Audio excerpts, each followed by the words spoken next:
All right, there's no audio for Dan, so he's fixing it very quickly here.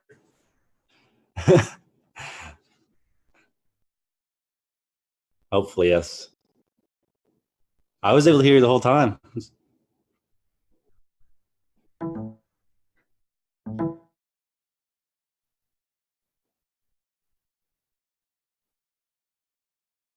We're waiting for the delay to catch up, and we might do a little repeat of the intro. He's writing a note. One sec, everybody. We'll get ripping and rolling real quickly. All good. Okay, I'm going to start over. Hey, Dan Schinder here on Drum Talk TV Live with Kyle Merson. I'm coming to you from Globe, Arizona, small, tiny town, 100 miles east of Phoenix, and it's supposed to snow tomorrow. I'm very excited. My wife's pissed off because she grew up with snow. And Kyle's coming all the way from Halifax, Nova Scotia, way far east in North America off the coast of mainland Canada. Kyle, welcome. How are you? Good, Dan. How are you? Doing great, thanks. And Kyle's with a band based in Halifax called The Flakes. And, Flake? The Flakes. And we're going to start with that.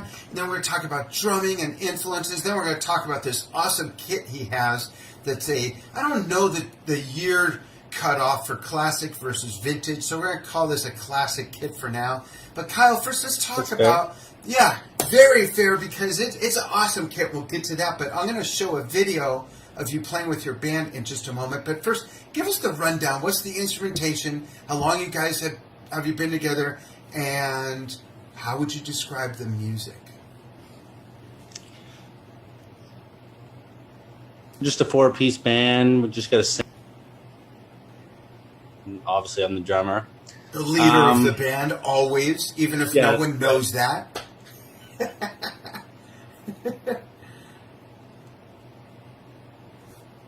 Lineup, I guess. We started in about November, I guess it's fair to say. We've just been playing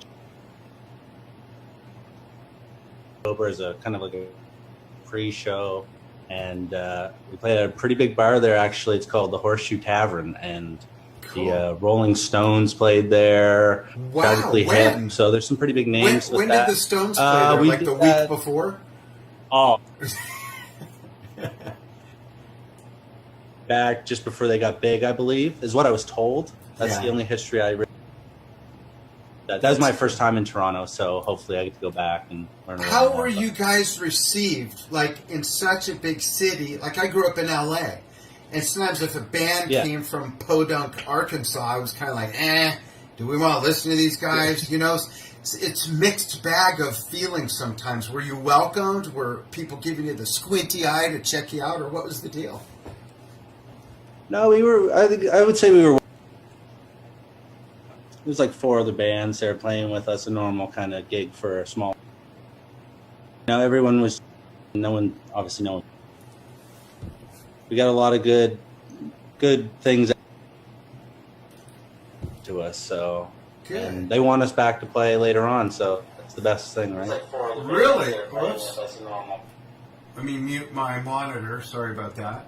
That's cool, sure. Because like I said, sometimes, it's a little weird. Maybe they couldn't tell by your music. Well, I'm sure someone said from Halifax, Nova Scotia, right? Yeah. In the introduction. Try not to make fun of us too much, but... And there was no language barrier, right? Or was there? No, just a little different accent, that's all. Right. And what's it like in Halifax, Nova Scotia for a band? I know that the population there is just a little bit over 400,000 people. What are the opportunities like? Yeah. Are there bands there getting signed? Are there bands there opening for really big bands? Or what's the circuits like there? Like, there's a few very big acts from here, Rhea May, she's pretty big, and across North America, Joel Plaskett's another name that pops into mind as a big name. But there's opportunity for bands to play. It definitely is a smaller city for sure, so it's hard to get some ground around here per se without having to go other places. It's a good place to start at least and kind of open up. That's cool. Yeah, it's probably a really good place to to test your music with crowds and start to build a following and kind of? Oh, there's a lot of bars here, and like it's like the largest bar per capita in Canada or something crazy like that, and it's small. Wow. Yeah, that's cool. We like to party, I guess. Yeah. So who are some of your favorite drummers? Who are some of your first influences, and who are some more contemporary influences that you have? Right. I guess the biggest influence for me really would be Ringo Starr. Cool. Only because when I started drum lessons when I was a kid and learned by myself. Mm-hmm. It's the first song I ever learned on the drums, so I kind of made my love for the drums kind of grow. That's cool. Every drummer's influence in some way or another, young, old. Yeah, there's a lot of people my age, or actually even older than I am. I'm about to turn 56, and there's a lot of drummers in their 60s and older that first saw the Beatles on the Lawrence Welk show, and that turned them on to being a drummer, a guitar player, a musician. So to hear that from someone your age is really cool. And Ringo is an interesting topic, because here's what's weird. You take drummers like Ringo Starr, Nick Mason of Pink Floyd, Simon Kirke of Bad Company, and there's many others that fall into this category, but you take those drummers, and often they're criticized for their simplicity, but at the same time, those same people are ripping other drummers for showing off their chops. So it's like, pick a side already, or just love everything. I don't get that. But yeah, simplicity. Oh, I see that Milu Angelique is watching. She's one of our correspondents. Did an awesome job at the NAMM show. Hi, Milu and Philip Gelbin. I'll check out comments in just a bit, but that's cool. Who would be some other first influences, as well as some newer ones, if you have any newer ones? Right. Everyone's got John Bonham on their list. If you haven't, then you just haven't really explored. But everyone's got Johnny on their list, and I would say, those would be the two main ones. Other than that, I'm big into the YouTube scene, kind of watching that. I'm not really big into it myself, but but like watching YouTube stars like Luke Holland, who's got his start there, Maytal Cohen. Cool. That's right, yeah. And Cobus, and all these guys, just because you get to see a personal side of it on YouTube. That's a great take. Absolutely. Cool. Let's give everyone a sample of your drumming briefly. We're going to show, this is, let's see, one is studio and one's live. You'll know it, folks, when you see it. They're both point of view shots, and Kyle, you won't see it or hear it, but the audience will, and then we'll come back. So check this out, folks. I believe it's this one here. Here we go. Live.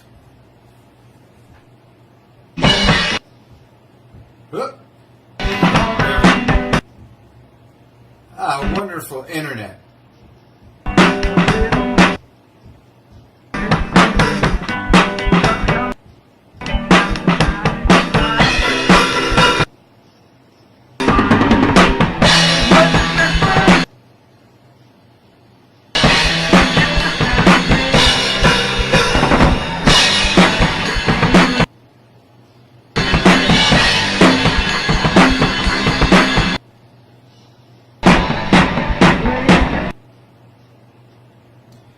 Very cool. What's cool about that, and I'm trying to cancel what's coming up next, because folks, you'll see there's a lot of other Flakes videos here. So there's a lot to see.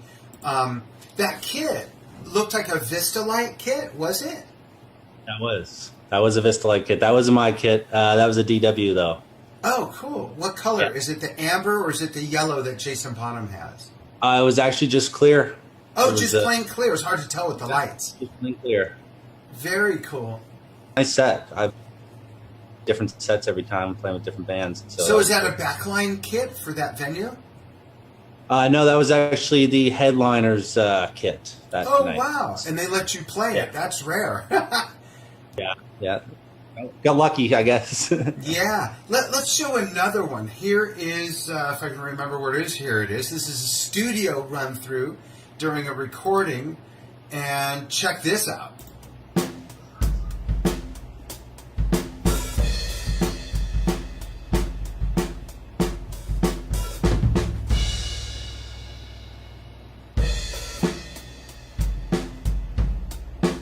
Awesome meter. Appreciate it. Yeah. So I'm sure, because I've been doing this for a while, that there's a lot of drummers out there going, it's so simple, or it's boring, or whatever. But guess what? There's a lot of drummers like Ringo, like Nick Mason, like Simon Kirke, and many, many others who are making more money than most drummers will ever make just playing in the pocket and doing their job. And then that leads to a whole other, and that leads to a whole other weird argument of playing for the song, which you're doing there. But I remember Brian Tichy pointed out something really cool, that Neil Peart played for the song in La Villa Strangiato. So playing for the song doesn't always mean just playing four on the floor and playing in the pocket, but what you're doing there is, for some drummers, is actually hard to do, which is really cool. So cheers to you for that. And folks, chime in the comments with your favorite drummer who plays with those characteristics the same as Kyle is emulating. And I'm going to take a peek at the comments real quick, give some shout outs, see where people, tell us where you're watching from. Carter Buford's one of them. That's good. Awesome. Yeah, we've got people watching from the Philippines, from Las Vegas. Philip Gelb of Phoenix Drum Company watching from Scottsdale, Arizona. Let's see who else. Yeah. Chime in, folks. Let us know where you're watching from. So, folks, and you'll see this afterwards, Kyle. I made a custom player that the video is playing through. Usually, it sounds funny. Usually, I ask my guests ahead of time, hey, what's your favorite color? Sounds like we're going on a date or something. And I fashion their player to represent their favorite color. With yours, I actually used a repetitive pattern of a drum with Ludwig Black Oyster Pearl, which is what your kit's finish is. So move a little to your left so people can see the kit behind you. And let's talk about that. I know, in fact, I got some notes. So I'm going to with the webcam here. Yeah. So it's a 1963 or 64 Black Oyster Pearl Ludwig drum set with original badging, which is really cool, on each piece. And the wood. What's that? It's got all the original badging on each piece. Yeah. Mm-hmm.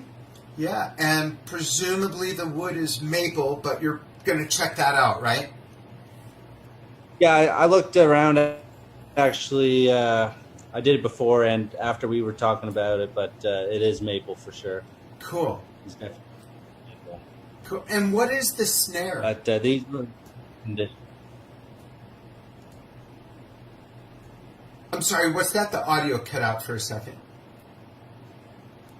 Yeah, sorry, it cut out for me as well. That's okay. What is the snare? The snare's, I'm not sure what year. It's in the 70s, but it's a Pearl Jupiter. Same as that same one that you wrote me about. I didn't realize it was with that kit. Cool. Yeah. I just used that. I just added that one in actually not too long ago, about a couple months. So I've been rocking that lately, and it's good. Cool. And did the kit come? I know people are asking this in their minds.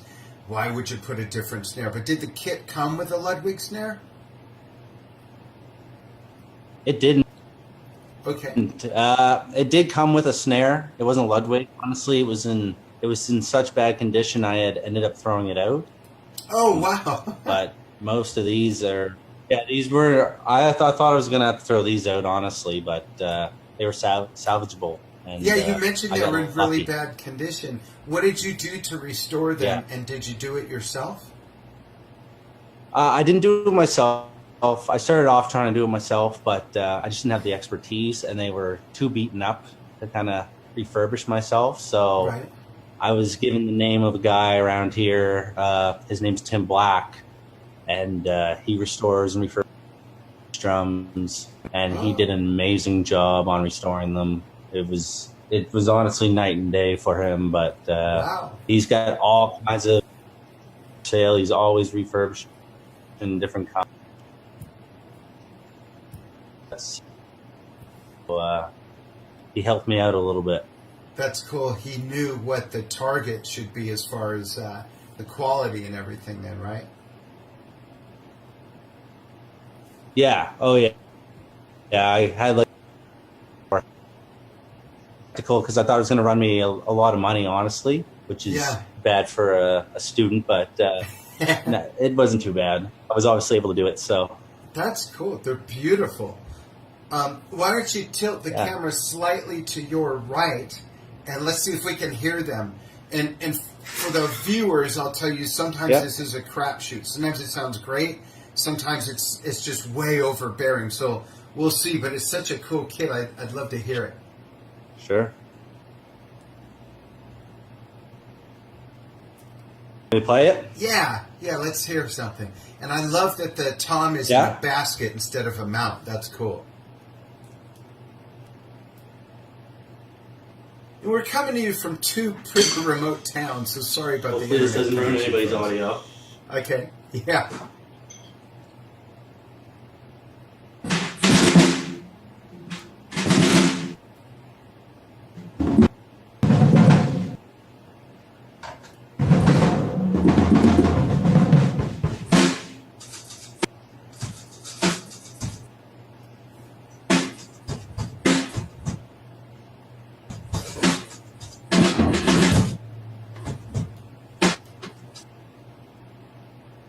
Awesome.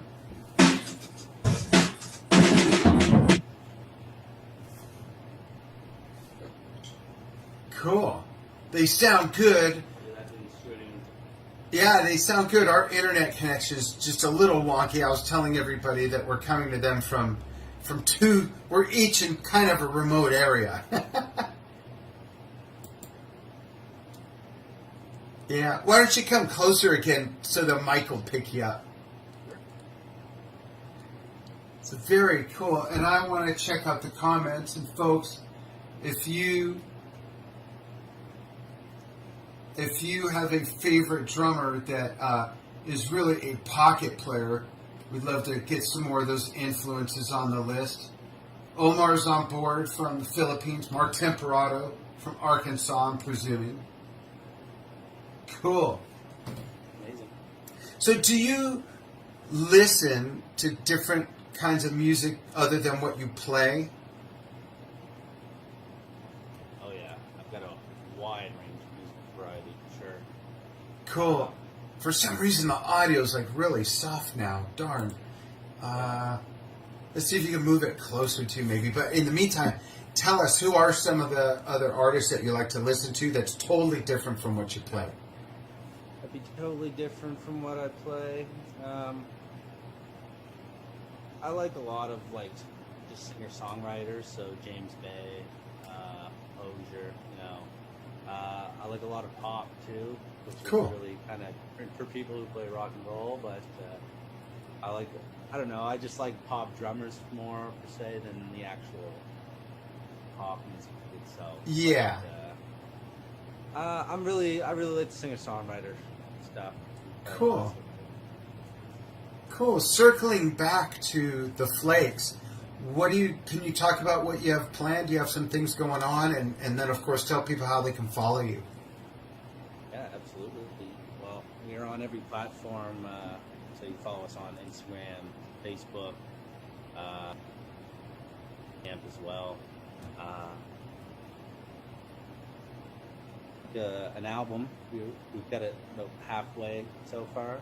Cool. Right now, as we just had 2 big performances earlier last month, so we're just kind of focused on working on the album and trying to get ourselves out there, say, as there's not really a product yet. Right. But once we get that done, then it will just be push. Kind of. Great. And where is the album going to be available? And do you know when it's going to be done? Yeah. Well, I can't really put a date on it yet. But March 3rd at 4 o'clock. Come on, get it together. I'd like to have the date, but you know how it is. Yeah. But honestly, you get it anywhere. It's Apple Cool. around Halifax. We're going to try and have it in some stores, and maybe if we can get in some stores somewhere else, that would be ideal for sure. Sure.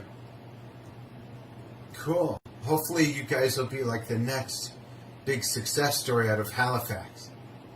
Yeah, hopefully that's the plan, anyways. Yeah, and I know you guys are in school and you work and all that, but when the album comes out, are you going to tour even locally or regionally, come to the States, or are you going to just play around your area there? Right. Yeah, we're looking to do a tour. I don't know if we have, but we put a lot of applications in for a lot of festivals. Oh. Up here in Canada. You know, we're hoping to get out to Calgary in the summer, which is basically right out west from us. So that's on the other side of Canada. Yeah. And, you know, that's really just it. We're going to tour as long as we can with it in the summer and see where it gets us. But, you know, I think as long as we get out and show people, should hopefully get some good reviews. Yeah. And keep pumping out videos and all that fun stuff, because that'll make a difference. Yeah, the sure. larger presence you have on social media, the higher the chance are that people run and buy your music or download it. Absolutely. Yeah. Absolutely. That's the way to do it nowadays for sure, because everything is just so technology and advanced and everything, right? Yeah. Well, send us, if you guys end up having more videos of recording the album and performing and stuff, Yeah. send us those videos, and especially once the album is out, I'd love to connect with you again. Oh, for sure. We'll be sending you a copy for sure. Cool. What's the biggest place you guys played? Biggest place we play? And for about how many people? Right. I want to give other people in small towns some encouragement, you know, because, I mean, Halifax is a small place, relatively speaking. It is. I'm just trying to figure out how to describe it, I guess. If you just have like a normal bar size, I guess, just Yeah. like the average small dive bar, basically. Yeah. We'll basically fill that with 40 to 80 people most of the time on a regular basis. Mm-hmm. But we just go with a little bigger band, and we had 100 people there, and it packed the dive bar. So, you know, it can go either way down here, really. Yeah, and the festivals will be a huge change from that, and give you a chance to really kind of, no pun intended, Absolutely. but stretch your wings with all that room and bigger crowd, probably play outside most of the time, if not all the time. Yeah. That's Where the are plan, those but, festivals? Are they all in Canada, or are there some out here in the States? Most of them probably in Canada this year, anyways, Cool. just to find some here, and we'd have to get visas and stuff. Yeah.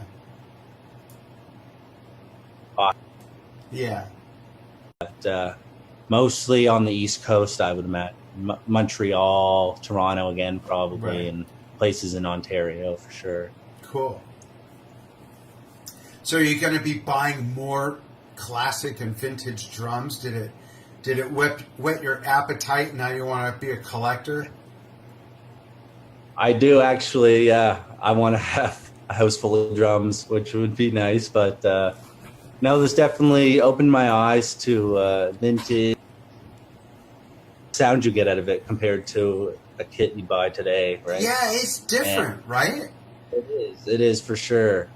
I for this, and as soon as I jumped on this and started playing, you know, I was just shaking, not like, I guess, with joy, but the drum set was just amazing. The sound coming out of it just shook the room. It's like, there's that sound. Yeah, yeah. And do you have coated heads on it? I do. Yeah. He put some Remo heads on it that he had left over for me because it was a little cheaper than buying it in the store. But I normally have Evans Clear EC2 heads on the top for sure. Mm-hmm. I bet that coated head sound just real natural on that kit. Oh yeah, the coated heads are just as good though. But I love the Remo brand and I love the Evans brand, so it's always a battle of what I'm going to pick. Yeah. There you go with what suits the sound best. Let your ears decide. That's right. Yeah. Very cool. Let me see real quickly. Oh, so yeah, Nash Stewart and Ryan McGinn are asking, Horseshoe Tavern, didn't you guys play there? Yes, they did. And Kyle mentioned that earlier. You might have missed that. But that's cool. I'm looking forward to more videos. And we have a few that we got from you and Adam to spread out there. We'll be doing that. And please keep us posted on when the debut release is coming out. I'd love to get a copy and would love to see any videos, more videos of you guys working on the process, which would really be cool. For sure, be watching close. We'll be having. Cool. Folks, I hope you enjoyed this interview and got a nice peek at a really cool set. If you're into vintage or classic drums, chime in with what one of your favorites are in the comments, whether you're watching this live or on the archive. And I'm starting the Jones first. I have some old drums, but they're not. First of all, they've all been repainted. I repainted them in 1983, so they're not in original condition. And there were two different sets melded into one, and this, that, and the other thing. But just talking to someone like you and Frankie Benally, who collects Ludwig drums, and Brian Tichy, I'm jonesing for some vintage drums. I'm having a brand new jazz kit made by Philip Galvo Phoenix Drum Company out of Rosewood. Wow. I'd love just an old vintage kit in the corner as well. So we'll see. So yeah, thanks for... What's that? You should definitely treat yourself for sure. Yeah. I'll have to pass that by the boss. I mean my wife. But I'm definitely jonesing for it now. That I think this interview and your kit and all that put me over the top, because I think it's a neat hobby as well. Yeah, so, hopefully you don't have to dead like I did, but yeah, I'll see what I can find. And folks, if you have a vintage kit, add it as a photo in the comments. We'd love to see it, because it's relevant to this interview. It's one of the topics, so that would be cool. We'll have Kyle back on when the album comes out, so you can look forward to that. Kyle, thanks so much for joining us. Hang on, and everybody else, thank you for following myself, Dan Schinder, here on Drum Talk TV. We've got a couple other interviews this month, and March is starting to load up with some biggies who were not able to make it to the NAMM show. I don't want to give the names away, Tommy Aldridge, yet, but some of them, Jack Bruno, are coming on in March. And so we'll see you soon. Thanks, everybody. Oops, where's the button? There we go. Thanks, everyone. It's my first time doing this. Give me a break.